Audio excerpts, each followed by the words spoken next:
Welcome to WhatGear Reviews, tech reviews coming from London, England. And if you're finding me for the first time, that probably means you didn't see my first video, the GT2e versus the GT2 watch, what is the difference? I'll link that one at the end of this video. Now that first video got quite a lot of people talking about this watch, and a ton of questions came in about the new Huawei GT2e. So I thought I'd make this video to answer those questions, and not just the questions on my video, but also the other GT2e videos that are out there. So are you ready? Let's go. So let's get a few quick fire questions out of the way first. Can you wear the GT2e in the shower? Yes, it's 50-meter water resistant. Can you change the straps? Yes, you can. They unclip, and you can even use the original GT2 straps or even on a Magic Watch straps, and I see no reason why you couldn't use pretty much any 22mm watch strap on this. One thing I will say though is it won't sit quite as flush as the original strap because it's kind of curved around the edges here. Does it have NFC? Unfortunately not, so you can't do Google payments or anything like that with this particular watch. Does it support third-party apps? No, unfortunately not, so no Google Maps to show you where you are using the GPS on board.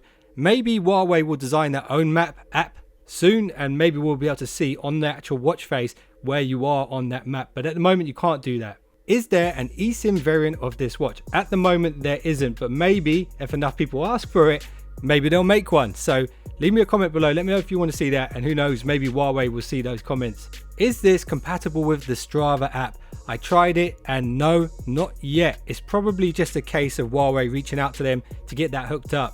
Does the GT2e work with an iPhone? Yes, it does. At the moment, you can still download the Huawei Health app on an iPhone, which means this watch will work perfectly with an iPhone. So the next few questions now are the ones that probably require the longest answers. So what happens when you receive a phone call?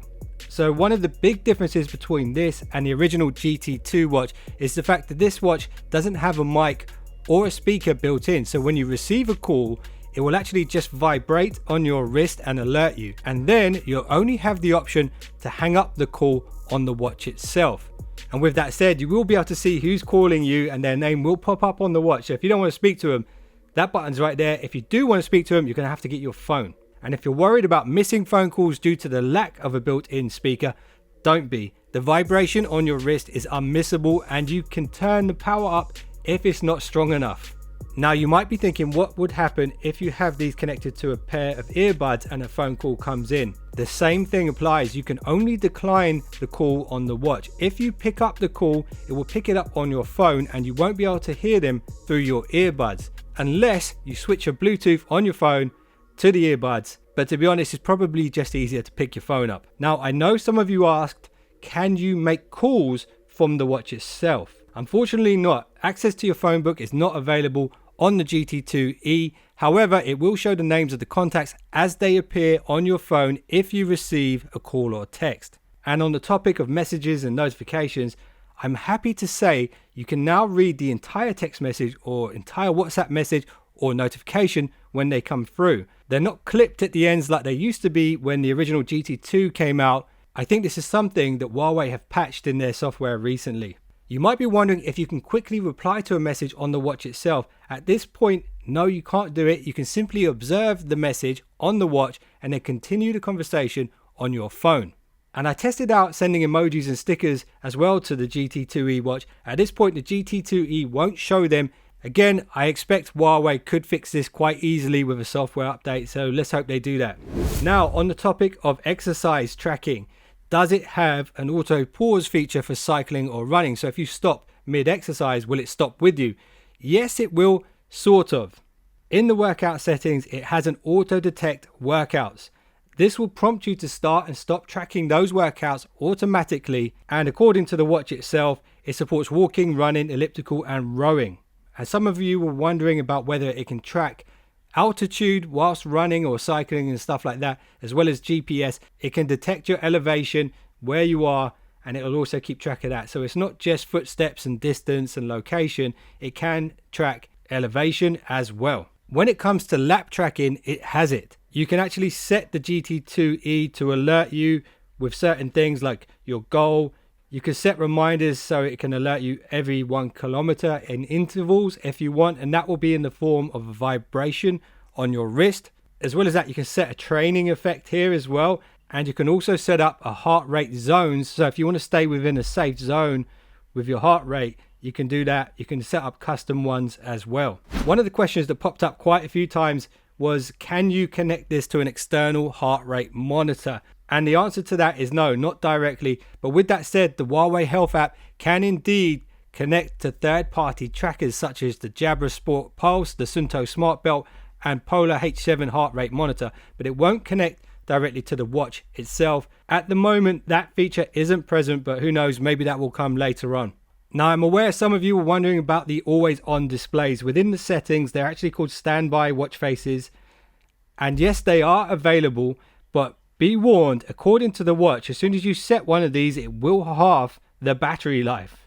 So my advice to you on this one is, if you have a GT2e, or if you're thinking about getting one, ask yourself what is more annoying for you, running out of battery more quickly or having to raise your wrist to tell the time. I personally have it switched off all of the time because a smartwatch without power becomes pretty stupid. But anyway, just so you know, there are 4 watch faces here that you can choose from, and the digital and the analog ones you can customize a bit, and there's 3 different colors you can set the sort of accent color to: red, green and white. And now that is set, and I'll show you what it looks like. So a question that popped up quite a few times was how many watch faces are available on the watch, and I counted them today, and there's actually 116 watch faces and some really cool ones. And this one here that I'm using is actually called Jingpan, if you're wondering. Now, a little ninja tip here for you guys is how to create your own custom watch face, and honestly it's super easy to do. So all you do is come into the Huawei Health app and go to watch faces here. Then here you will see the gallery of all of the watch faces that are available. What you want to do here is go to mine, then you've got gallery watch face, you choose that, and what you can do here is create your own watch faces. So I created a couple already, but I'll show you how to create a new one. So here you go to the plus icon, you go to your gallery here, allow that, go to gallery here, go to your photos, and you can choose any watch face you want. I just want to choose something a bit cooler than this, because these are photos from my camera comparison. Let's choose this Wolverine, or even this one, the Silver Surfer. Go to that. We can actually then expand the size if we want to, like that. Hit the tick up here. Then what you can actually do is adjust the style as well. So you can change the style of numbers that are shown on the watch. I like that one. And you can change the layout so you can move it to the top if you want, or the bottom.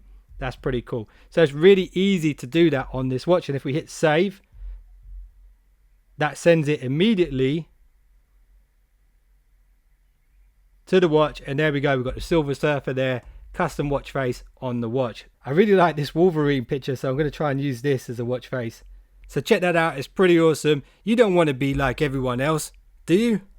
Now, one of the things I just realized about the custom watch faces is they'll actually alternate on their own. So if you load up a bunch of different ones here, it will alternate between those. So when it comes to playing back music using the GT2e watch, I heard some people say you can only do it if you have your phone. That is not true. You can actually use the watch as an MP3 player on its own. So I've loaded some tracks here and I can play those independently directly to the earbuds without the need of a phone. Then if you want to have streaming services, you can't put them directly on the watch, but what you can do is have them on your phone and control the tracks using this as like a remote control for your phone. So you can pause, you can play, you can skip forward, you can skip back. You can't do playlists from this control though, unfortunately yet, but you can adjust volume and stuff like that. So a couple of things I just want to talk about, because I've been using this watch for quite a while now, since I made that first video. In fact, there's loads of really cool and useful information here that it picks up. You can go to your exercise and your workouts and you can see your pace, your charts, details, everything is here. Then one of the things that's really cool about this, and I don't use it as much as I should, is the sleep tracking. So within the sleep tracking, it gives you so much information about how to sleep better. It's really detailed. For me though, I just get a little bit claustrophobic wearing a watch while I'm sleeping. But I think for some of you guys out there, it would be very useful. And one thing I feel like I should talk about is the battery life. Huawei say 14-day batteries. And I'll be very, very honest with you here. The last time I charged this watch is a distant memory. I can't even remember when I last charged it, and that is a good thing. I honestly feel like that statement, 14-day battery life, is not an overstatement. It's for real, and honestly, it's one of the best things about this watch. If you need something that's more advanced that connects to your bank account and all this kind of stuff, and you want to play games on your watch and all these kind of things, this isn't what you're looking for. This is really laser focused on fitness tracking and telling the time, and sometimes using it as an MP3 player. That is what it does, and it's really, really good at it. And you might have noticed I'm using a Huawei P40 Pro here. If you want to know how I'm living without Google apps on this device, I might make a video about it if I get enough requests. Let me know. And if you want to check out that first video I made on the GT2e, that thumbnail is on screen right now. If you want to check out the P40 Pro or the Huawei FreeBuds 3, those thumbnails are on screen right now. And if you just subscribed, you're now one of the finest subscribers known to man. I'll see you in the next one. Don't be late.